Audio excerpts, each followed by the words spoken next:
let's get a grip of the statements being thrown around in this building for 4 weeks and the history of what is tolerated of what's been said.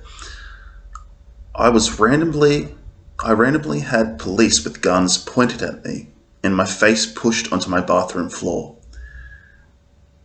I was put here because I was panicked because I just had guns put in my face. I was told that I had an incurable mental illness that's genetic, that my brain is malformed, and therefore I lack capacity and represent a high risk to society because I was panicked 4 weeks ago when I got here.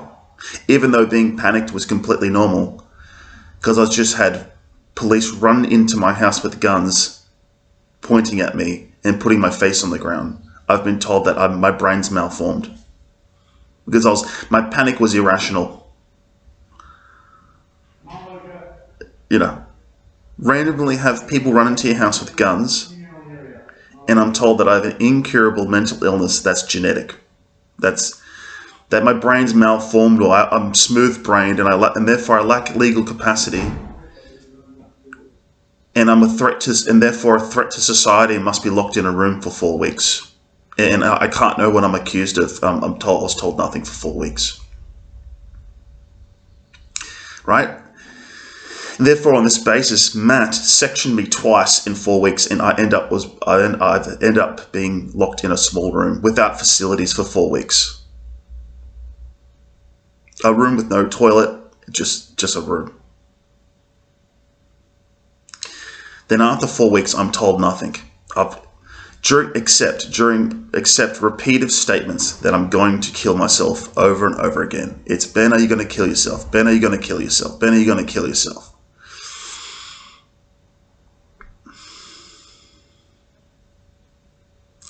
And then Matt claims to me that he believes, yet provides zero explanation, that I'm going to go out and kill people and I'm going to start killing my mother's ex-boyfriends, starting with Mark.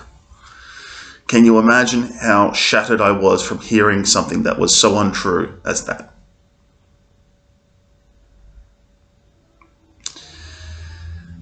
I mean, I just don't know. I just don't know what the words out of his mouth. I'm clueless. So I've been held here 4 weeks.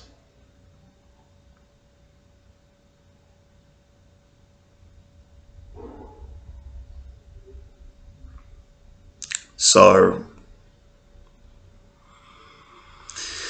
they had nothing on me when they took me here to lock me up in custody. They had nothing on me, which they're supposed to have something on me. They lied.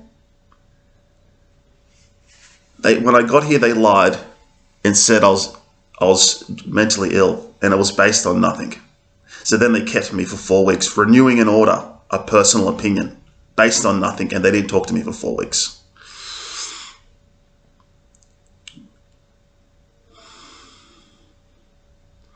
And now Matt is an expert witness and will provide a written statement that his opinion is that I have to stay in the same locked room because I'm at risk of going around to kill people. I'm going around killing people. There's a risk of that happening.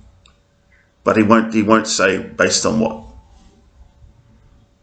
He has no theory, even an academic theory from university. He has no theory, no explanation. I'd ask Matt on what basis.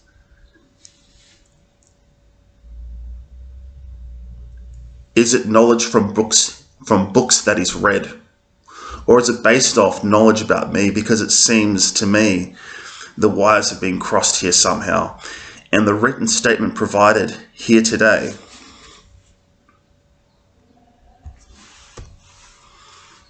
is nothing but psychology jargon. That is nothing but speculation on the future. Reading the tea leaves is what Matt does. Is that science? And speculation cannot be weighted as substantive evidence for courts to view and account for motions towards orders. An order on me cannot be based on speculation. Reading tea leaves. This is how degrading it is being here for 4 weeks. Just pure, and the speculation. They've told me 100 things. Oh, well, you got career counselling from a counsellor when you were 19, or that's a history of mental illness.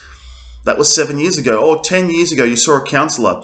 We've got a stack of papers. There's dates of you seeing a counsellor. That's a history. And if you have a history, you lack capacity. And if you lack legal capacity, that you've got a low IQ, well, you're a threat to society because you can't put your shoes on.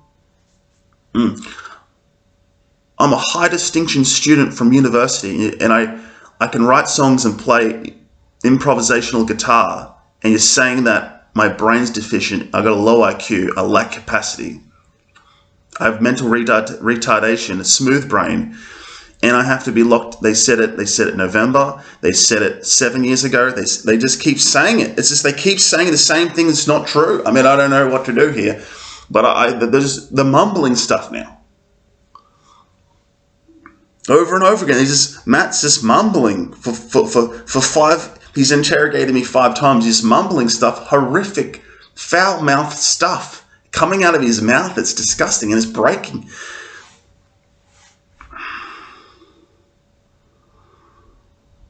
Well, I feel I haven't been heard. And that's why I'm going off. I'm digressing. I'll stick to the statement.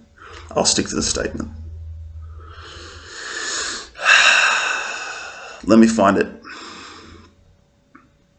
Nothing but jargon, nothing but speculation on the future, and speculation cannot be weighted as substantive evidence for courts. Courts cannot weight jargon as substantive evidence and cannot use that for emotion towards an order. Unfortunately for Matt's statement, court procedure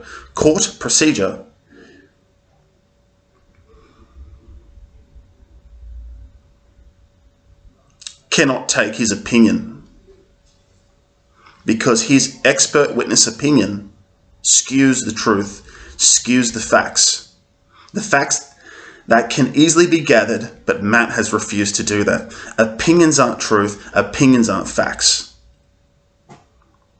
I predict this court won't follow procedure. I predict this court will take jargon from university textbooks in replacement of truth and facts.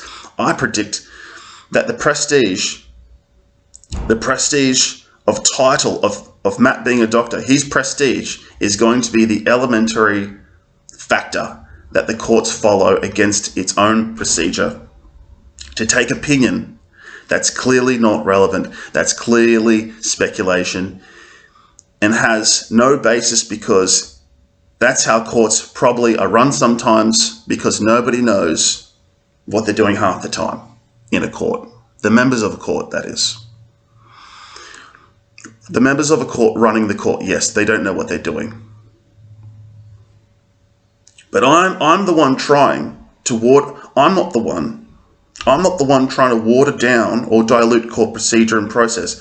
I'm Ben McLean, and I'm informing all members of this court how this court can be viewed through proper legal approaches, legal definitions, how a court can weigh submitted statements as relevant and non-relevant.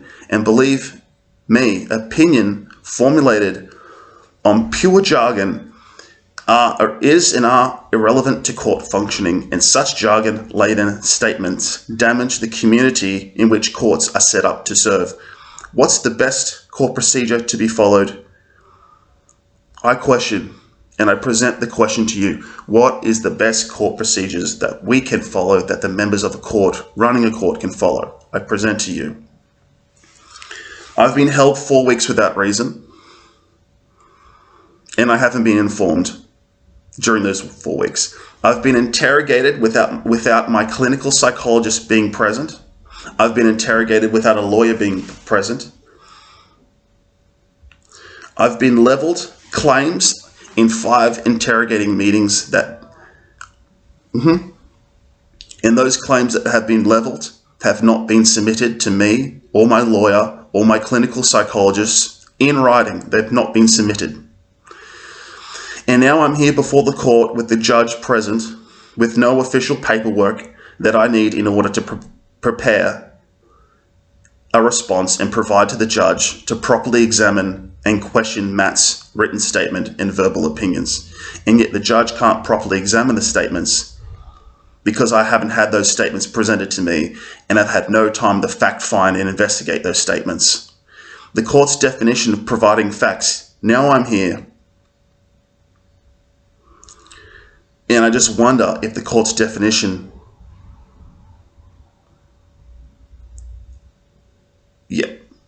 of finding facts is actually the legal definition of trying to find a substantive fact and truth.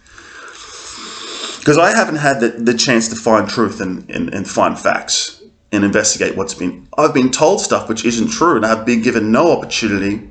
They've written nothing down. My psychologist, my lawyer hasn't been told. No one's been told. I've just been interrogated with no audio recordings, no nothing. And now I'm here. And how is a judge supposed to deal with this?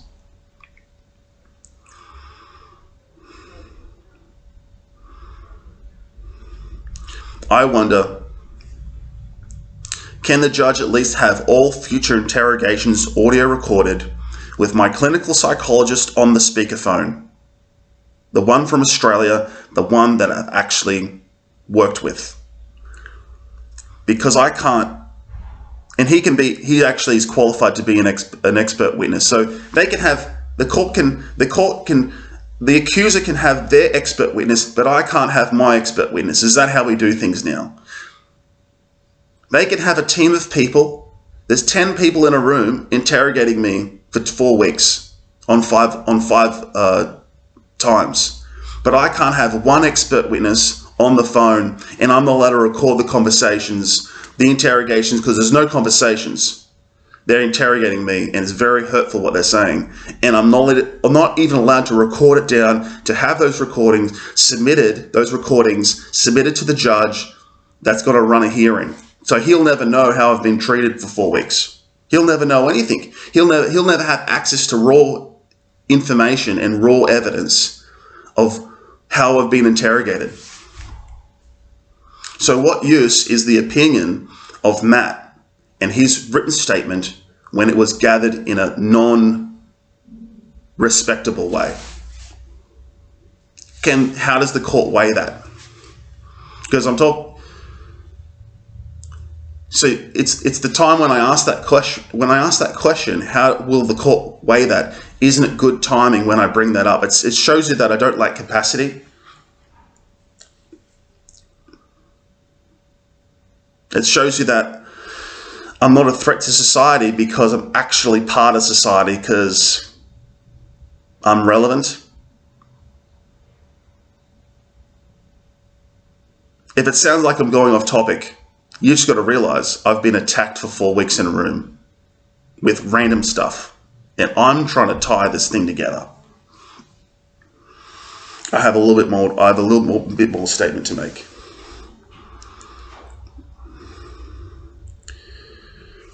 Can the judge at least, for all future interrogations in this building, audio record with my clinical psychologist on the speakerphone, because I can't emotionally handle the horrible and dreadful words that come out of Matt's mouth. I want the full recordings of those interrogations supplied to this court as evidence, not just pompous jargon provided by that man Matt. I ask Matt now to submit to self-review to the government's health commission, that he would self-report himself and tell the advocate, which I have assigned by the health commission, and that he would answer the advocate's questions and submit to the advocate in reviewing him. And I'd like Matt to tell the advocate and the health commission of the government to tell them what they've done to me and why, in his own words. They've got my side of the story. Now you tell the government, you tell the health advocate, you tell the health commission, you tell them what you've done, your side of the story, and we'll just see. Because it's funny, when you're in error, human nature doesn't want to be reviewed. They don't want to be reviewed. Unfortunately for Matt, he's being reviewed. And here's another thing. How does the court function when a pompous, jargon-laden statement are presented as facts? How does the court function? What can we do, Judge, to provide this court and this hearing with the procedure that is required to be followed? What can we do for this court, for this hearing? To rely on court procedure.